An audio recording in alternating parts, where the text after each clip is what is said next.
기도드리시겠습니다. 우리를 도우시는 주님, 우리의 예배를 기뻐하시고 우리의 기도를 들어주시니 감사합니다. 오직 주님만을 바라보며 오직 주님만을 믿고 따르며 오직 주님만을 사랑하게 하시니 참으로 감사합니다. 우리를 영원히 지켜 보호하시는 우리의 선한 목자 우리 주 예수 그리스도의 이름으로 기도드립니다. 아멘. 자, 오늘은 도움의 돌이라는 말씀으로 주님의 은혜를 함께 나누도록 하시겠습니다. 오늘은 주님의 은혜와 함께하는 주일인 동시에 삼계탕 및 각종 보양식과 함께하는 중복입니다. 이 한여름철에는 체력도 떨어지고 입맛도 없어지기 때문에 우리 조상들은 초복, 중복, 말복 같은 날을 정해서 몸보신을 해왔습니다. 닭도 잡아먹고 개도 잡아먹고 아무튼 잡히는 건 다 잡아먹었습니다. 그 옛날에는 제대로 된 단백질을 섭취할 기회가 극히 드물었기 때문입니다. 하지만 너무나 잘 먹고 잘 사는 요새에도 이 삼복만으로는 부족해서 굳이 광복, 이 광복절까지도 복날로 쳐서 든든하게 드시는 분들이 있습니다. 사복음서는 챙겨 읽지 않아도 사복은 꼭 챙겨서 먹습니다. 그런데 아닌 게 아니라 사실 요새 같은 여름철에는 입맛이 별로 없습니다. 그래서 집에서 혼자 있는다거나 할 때에는 그냥 선풍기나 틀어놓고 낮잠이나 자자 이러면서 끼니를 걸을 때가 많습니다. 하지만 그래도 또 밥은 먹어야 하지 않겠습니까? 근데 또 이 무더운 여름철에는 장아찌만큼 간단하고 편하고 입맛을 돋구는 반찬도 또 없습니다. 찬물에 밥을 말아서 반찬으로 장아찌 하나 놓으면 그냥 한 그릇 뚝딱입니다. 장아찌를 만드는 방법이야 여러분들이 훨씬 더 잘 아실 겁니다. 이런저런 양념을 섞은 간장을 한번 잘 끓이고 깨끗하게 씻은 통을 준비합니다. 그리고 오이나 마늘이나 고추, 양파 등등 장아찌를 만들 재료를 통에 집어넣습니다. 그 뒤에 양념 간장을 붓고 한 1, 2주일 기다리면 끝입니다. 생각보다 간단합니다. 그런데 이 장아찌를 만들 때 꼭 필요한 게 있습니다. 먹을 수 있는 재료도 아닌데 맛을 내는 양념도 아닌데 반드시 있어야 하는 게 있으니 바로 누름돌입니다. 장아찌 재료를 간장에 푹 담그어주는 적당한 크기와 무게의 돌이 장아찌를 만들 땐 필요합니다. 이 돌이 있어야 재료들이 간장 위로 떠올라서 상하거나 곰팡이가 피는 걸 방지하고 또 모든 재료들을 간장 속에 푹 잠기게 해서 양념이 골고루 배게 만들어줍니다. 이 돌이 있어줘야 장아찌가 참맛, 제맛을 낼 수가 있습니다. 이 돌은 우리를 도와주는 돌입니다. 그리고 오늘 본문에도 우리에게 꼭 필요한 돌이 나옵니다. 우리에게 큰 도움이 되는 돌이 나옵니다. 바로 도움의 돌이라는 뜻을 지닌 에베네셀입니다. 오늘은 본문 말씀을 통해서 이 에베네셀의 유래와 의미에 대해 함께 알아보도록 하시겠습니다. 그럼으로써 여러분들이 주님의 은혜에 푹 잠기시고 주님의 사랑에 푹 잠기시길 소망해 봅니다. 주님의 향기, 믿음의 참맛을 내시는 여러분들 되기를 소망합니다. 아주 믿음의 장아찌, 사랑의 장아찌가 되셨으면 좋겠습니다. 자, 이제부터 본격적으로 오늘 본문 속으로 함께 들어가 보도록 하시겠습니다. 오늘 본문의 줄거리는 매우 간단합니다. 사무엘과 이스라엘 백성들이 한 곳에 모여 있는데 블레셋 사람들이 쳐들어옵니다. 그러자 사무엘은 열심히 기도했고 그 결과 이스라엘은 블레셋을 크게 물리쳤습니다. 그리고 사무엘은 하나님께서 여기까지 도우셨다고 해서 도움의 돌, 이라는 뜻의 에베네셀을 세우게 됩니다.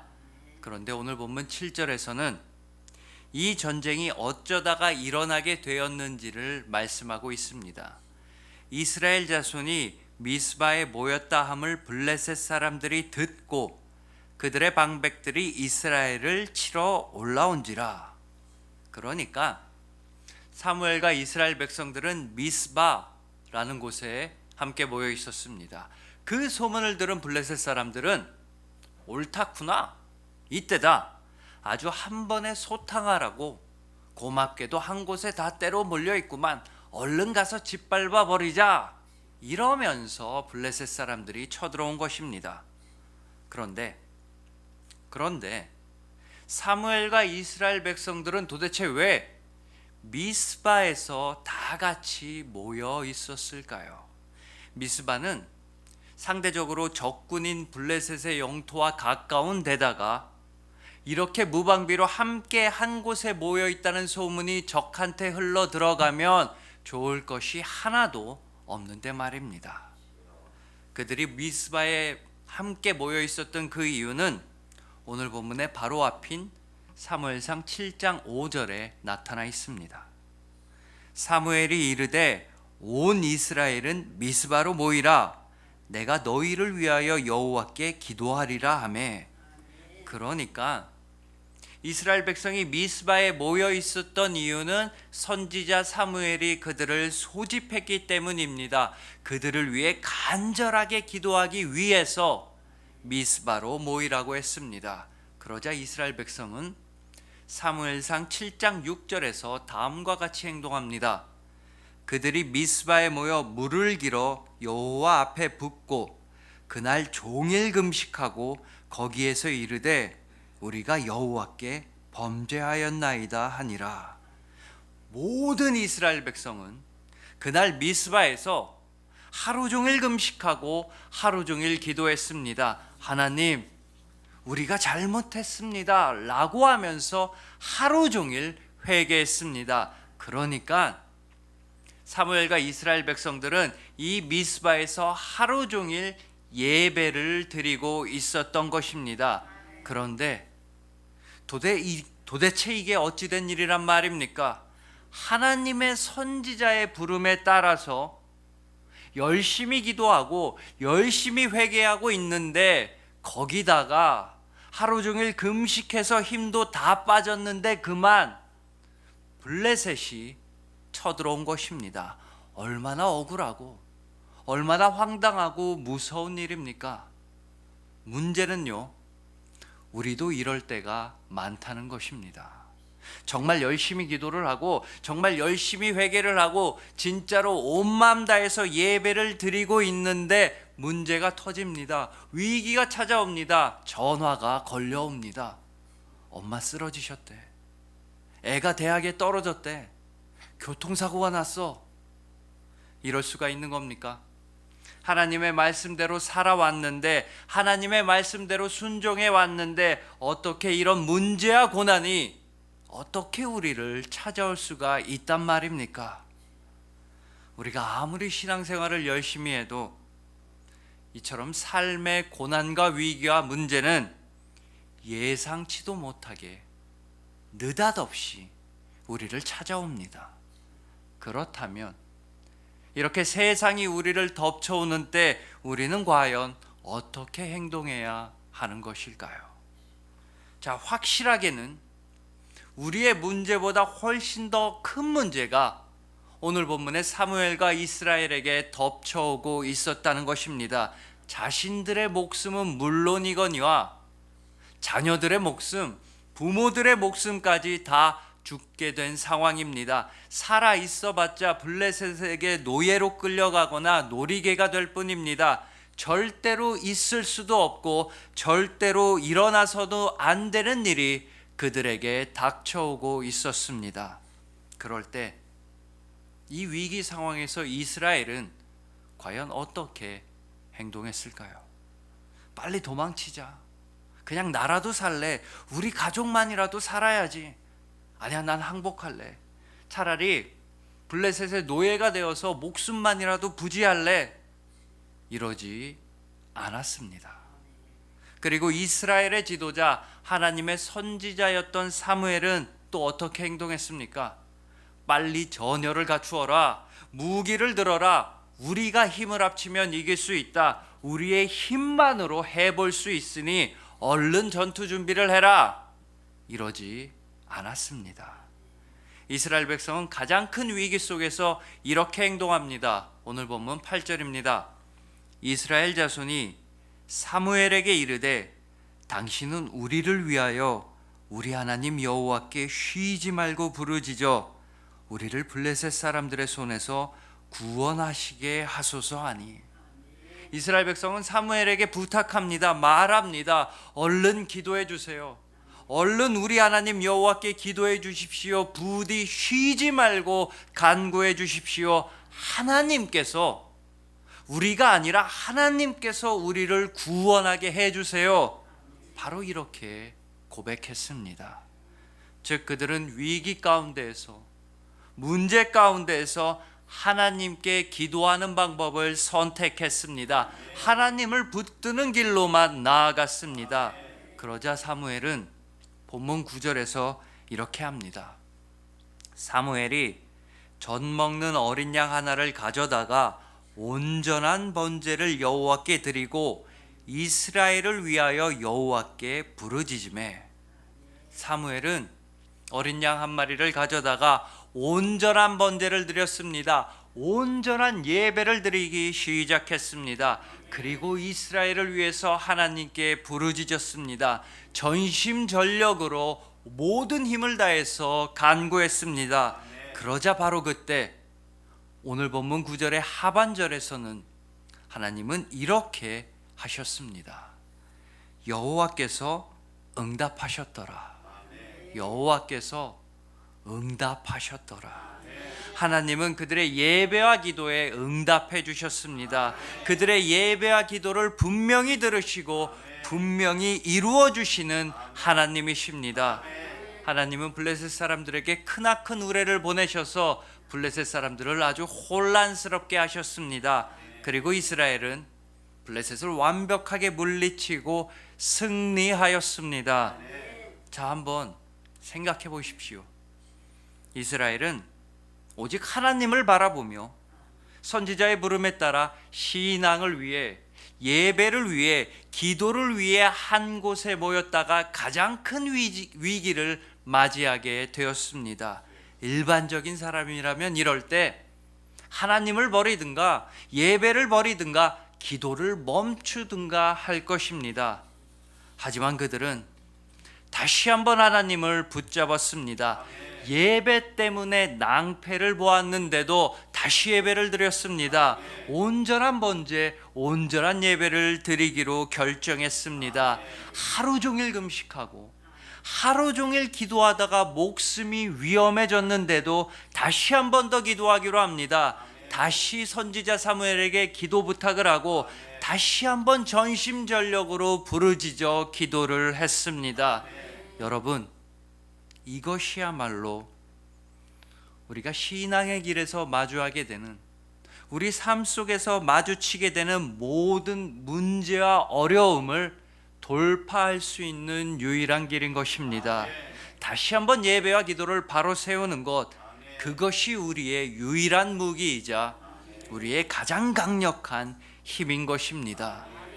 그럼에도 불구하고 예배와 기도, 어찌됐든 예배와 기도, 언제나 예배와 기도, 그러므로 예배와 기도, 하지만 예배와 기도, 그렇기에 예배와 기도, 뭐가 됐든 예배와 기도, 무조건 예배와 기도, 오직 예배와 기도뿐인 것입니다. 그리고 하나님은 우리의 예배와 기도를 반드시 들어주시는 분이라고 말씀합니다. 예레미야 29장 13절입니다. 너희가 온 마음으로 나를 구하면 나를 찾을 것이요 나를 만나리라. 여러분, 온 마음으로 하나님을 구하십시오. 정말 온 마음 다해서 하나님을 찾으시길 소망합니다. 그러면 하나님은 반드시 여러분을 만나 주십니다. 여러분을 품에 꼭 안아 주십니다. 언제나 예배와 기도로서, 오직 예배와 기도로서만 살아가시는 여러분들을 주님의 이름으로 축복합니다. 자, 이렇게 하나님의 도우심으로 이스라엘이 놀라운 승리를 거두게 되자 사무엘은 돌 하나를 가져다가 세우고서는 에벤에셀이라고 이름을 붙입니다. 오늘 본문 12절입니다. 사무엘이 돌을 취하여 미스바와 센 사이에 세워 이르되 여호와께서 여기까지 우리를 도우셨다 하고 그 이름을 에벤에셀이라 하니라. 이 에벤에셀, 우리에겐 수많은 사업장의 이름으로도 잘 알려진 이 에벤에셀은 방금 읽어드렸다시피 도움의 돌, 하나님께서 우리를 여기까지 도우셨다는 뜻입니다. 그런데 사실 성경에는 또 다른 에벤에셀이 있습니다. 그것도 오늘 본문과 매우 가까운 사무엘상 4장과 5장에 또 다른 에벤에셀이 등장합니다. 우선 사무엘상 4장 1절 하반절부터 2절입니다. 이스라엘은 나가서 블레셋 사람들과 싸우려고 에벤에셀 곁에 진치고 블레셋 사람들은 아벡에 진쳤더니 블레셋 사람들이 이스라엘에 대하여 전열을 벌이니라. 그 둘이 싸우다가 이스라엘이 블레셋 사람들 앞에서 패하여 그들에게 전쟁에서 죽임을 당한 군사가 4,000명 가량이라. 이처럼 이스라엘은 예전에 원래 에벤에셀이라는 곳에서 블레셋에게 대패를 당했습니다. 죽임을 당한 군사만 4천여 명이나 될 정도로 정말 최악의 패배를 당했습니다. 그러나 그들의 수치와 굴욕은 여기서 끝나지 않았습니다. 이 에벤에셀에서요, 이스라엘은 가장 굴욕적인 일까지 당하게 되었습니다. 이스라엘 민족의 정통성과 자부심, 그들의 긍지와 명예가 한순간에 한꺼번에 짓밟히게 되는 사건이 바로 이 에벤에셀에서 일어난 적이 있습니다. 사무엘상 5장 1절입니다. 블레셋 사람들이 하나님의 궤를 빼앗아 가지고 에벤에셀에서부터 아스돗에 이르니라. 바로 이 에벤에셀에서 하나님의 궤, 언약궤를 블레셋에게 빼앗긴 것이었습니다. 언약궤는요, 이스라엘의 모든 것이었습니다. 이스라엘이 하나님의 자녀, 하나님의 언약 백성이라는 상징이 바로 언약궤였습니다. 그런데 이걸 에벤에셀에서 빼앗긴 것입니다. 그들의 모든 것이 무너져 내리던 순간이었습니다. 절대로 상상조차 하지 못하던 일이 이 에벤에셀에서 일어난 것이었습니다. 이런 끔찍한 일이 벌어졌던 이유는 다음과 같습니다. 이스라엘은 이 사무엘상 4장의 에벤에셀에서 블레셋에게 패하게 되자 하나님의 궤, 언약궤가 없어서 패하게 된 줄로 생각했습니다. 그래서 하나님께 묻지도 않고 자기들 마음대로 언약궤를 전쟁에 동원하려고 했습니다. 그래서 원래는 실로라는 곳에 있던 언약궤를 전쟁터의 한복판으로 가져오게 합니다. 그런데 하필이면 이때 이 언약궤를 운반한 제사장들이 바로 홈리와 비느하스였습니다. 이 홈리와 비느하스는 제사장 엘리의 두 아들로서 행실이 아주 나쁜 사람들이었습니다. 하나님께 바쳐진 제물을 막 자기네들 마음대로 탈취하기도 하고 사람들을 협박하기도 하고 성막에서 일하는 여성들과 동침하기도 했습니다. 그래서 성경은 이 홈리와 비느하스에 대해 한마디로 이렇게 전하고 있습니다. 사무엘상 2장 12절입니다. 엘리의 아들들은 행실이 나빠 여호와를 알지 못하더라. 그들은 하나님을 모르는 사람들이었습니다. 하나님을 가장 잘 알고 하나님을 가장 경외해야만 하는 제사장들이 오히려 하나님을 알지 못했습니다. 자, 사정이 이러하니 이스라엘은 에벤에셀에서 하나님의 궤 언약궤를 빼앗길 수밖에 없었습니다. 하나님의 뜻을 구하지도 않고 하나님이랑은 상관도 없이 언약궤를 자기네들 마음대로 이용만 하려고 했던 백성들, 거기다 더해서 하나님을 알지 못하던 제사장들이 으쌰으쌰 힘을 모아서 언약궤를 마음대로 움직였으니 하나님이 그들과 함께 하셨을 리가 없습니다. 자, 그리고 손병세 목사님은 사무엘상 4장과 5장에 등장하는 에벤에셀과 오늘 본문인 사무엘상 7장에 등장하는 에벤에셀은 같은 이름이지만 다른 장소라고 말합니다.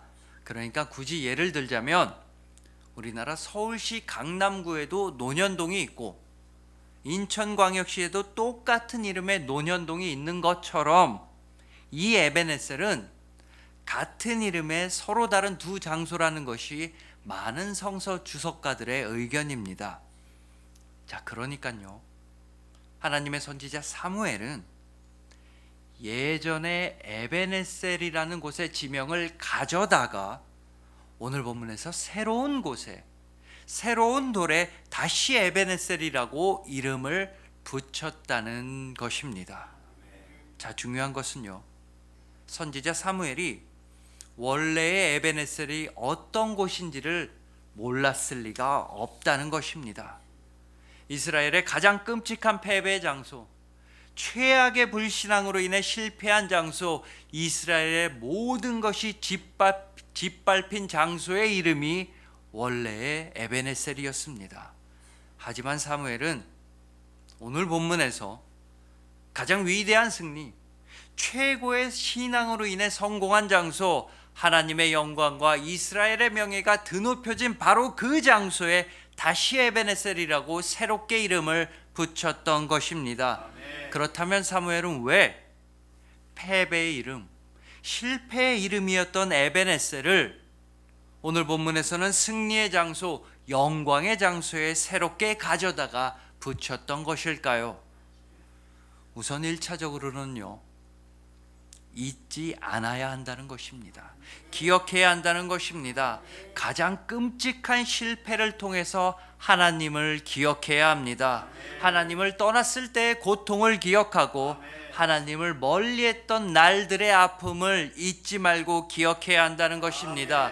다음으로 두 번째 이유는요, 새롭게 시작하는 게 중요하다는 뜻으로 볼 수 있습니다.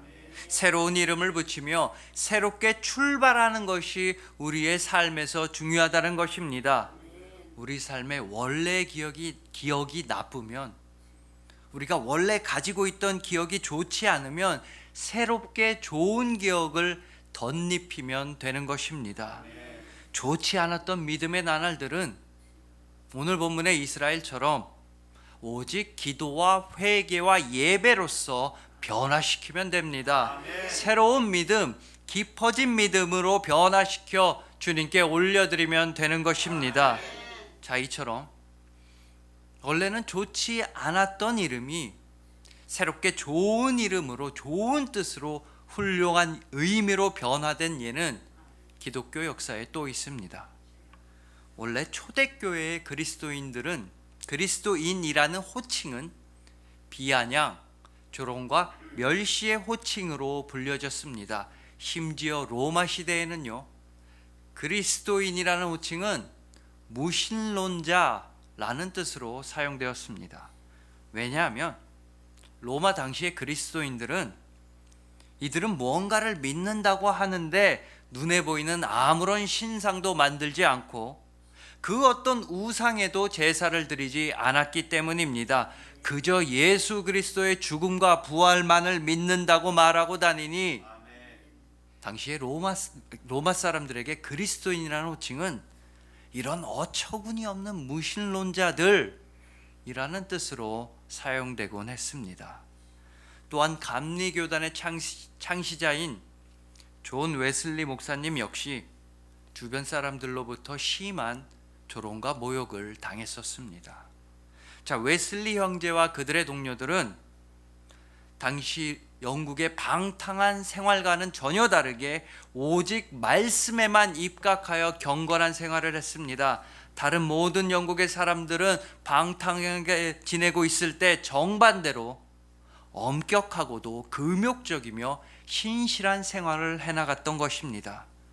그래서 당시 영국 사람들은 웨슬리와 그 동료들을 보고 이 답답한 규칙쟁이들, 이렇게 답답한 원칙주의자라는 뜻에서 영어로 메소디스트라고 그들을 불렀습니다. 그리고 이 메소디스트는 현재 감리교회의 정식 명칭이 되었습니다. 자, 생각해 보십시오. 원래 이름이 뭐가 중요합니까? 원래 뭐라고 불렸는지가 무엇이 중요합니까? 원래 어떤 사람이었는지가 뭐가 중요합니까? 이스라엘은 비록 지난날의 에베네셀에서는 믿음이 부족했고 그들 뜻대로 살아갔고 그래서 엄청난 패배를 당하게 되었습니다. 언약궤를 빼앗기기까지 했습니다. 하지만 이스라엘은 오늘 본문의 새로운 에베네셀에서는 완전히 새롭게 변화되었습니다. 오직 기도와 오직 회개와 오직 예배로서 그들은 완전히 다른 사람들이 되었던 것입니다. 교회사 초기의 그리스도인들도 감리교단의 창시자 존 웨슬리 목사님도 비난과 조롱과 멸시를 당해야만 했습니다. 하지만 그들이 오직 예수 그리스도 안에 온전히 서 있을 때 그들은 마침내 인류 역사에 변하지 않는 영원한 발자취를 남길 수 있었던 것입니다. 우리도 마찬가지입니다. 우리의 지난날의 모습이, 과거에 잘못되었던 우리의 모습이 우리의 모든 것이 결코 아닙니다. 우리의 전부가 아닙니다. 오직 예수 그리스도 안에 있는 새로운 우리가 중요할 뿐입니다. 과거의 내가 아니라 이제부터 그리스도인으로서의 나의 삶이 더욱더 중요하고 더욱더 의미 있는 것입니다. 고린도후서 5장 17절입니다. 그런즉 누구든지 그리스도 안에 있으면 새로운 피조물이라. 이전 것은 지나갔으니 보라 새 것이 되었도다. 여러분은 이제 예수 그리스도 안에서 새로운 피조물이 되었습니다. 이전 것은 지나갔습니다. 이전의 죄악들은 그리스도께서 십자가에서 담당하셨습니다. 여러분은 그저 예수님의 이름으로 오직 예수님을 바라보며 간절히 기도하시고 예배하시면 되는 것입니다. 새로운 피조물답게, 새로운 사람답게, 그리스도인답게 이제부터 살아가시면 되는 겁니다.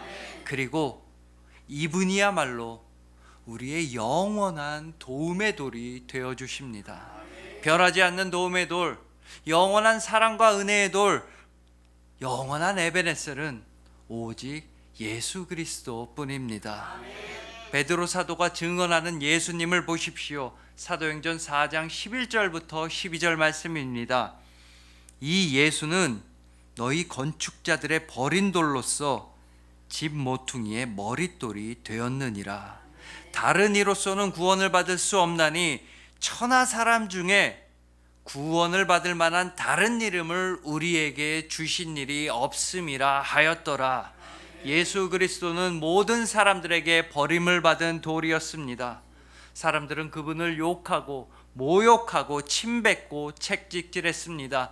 마침내 그분을 십자가에 못 박아 죽였습니다. 모든 사람들이 다 예수님을 버렸습니다. 하지만 하나님 아버지께서는 그분을 모퉁이의 머릿돌로 세우셨습니다. 모든 사람에게 버림받고 모욕당하고 저주받았던 그 이름을, 예수 그리스도의 이름을 천하의 구원을 위한 이름으로 높이 세우셨습니다. 이 예수님이야말로 우리의 영원한 에베네셀 되십니다. 오직 이분만이 우리의 영원한 도움의 돌, 생명과 소망과 위로의 에베네셀이 되어주시는 것입니다. 그리고 여러분들은 마태복음 7장에서와 같이 오직 예수 그리스도라는 반석 위에 집을 지으신 지혜로운 분들입니다. 이 세상에서 고난의 폭풍우가 몰아닥쳐도, 이 세상에 문제의 바람이 불어닥쳐도, 시련의 홍수가 불어 넘쳐난다 하더라도 여러분은 예수 그리스도라는 반석 위에서 조금도 흔들리지 않습니다. 절대로 무너지지 않습니다. 절대로 쓰러지지 않습니다. 오직 예수님께서 여러분의 든든한 반석, 여러분의 도움의 돌, 여러분의 영원한 에베네셀이 되어주셨기 때문인 것입니다. 그리하여 언제나 예배와 기도로서 주님께 나아가시는 여러분들, 그리스도 안에 새로운 피조물이신 여러분들, 영원한 에베네셀, 영원한 도움의 반석이신 예수 그리스도 위에 든든하게 집을 지으신 여러분들을 진심으로 사랑하고 축복합니다. 기도드리시겠습니다. 우리를 도우시는 주님, 우리의 예배를 받으시고 우리의 기도를 들어주시니 감사합니다. 아멘. 오직 주님 안에서 새로운 피조물, 하나님의 언약 백성으로 살아가게 하시니 참으로 감사합니다. 아멘. 모든 문제와 고난 가운데서도 주님만을 바라보게 하시고 아멘. 다시 한번 믿음과 순종으로 주님만을 따를 수 있도록 인도하시니 감사합니다. 아멘. 주님만이 우리의 영원한 도움이시오. 아멘. 주님만이 우리의 영원한 반석이십니다. 아멘. 우리를 영원히 지켜보호하시는 우리의 선한 목자 우리 주 예수 그리스도의 이름으로 기도드렸사옵나이다. 아멘. 아멘.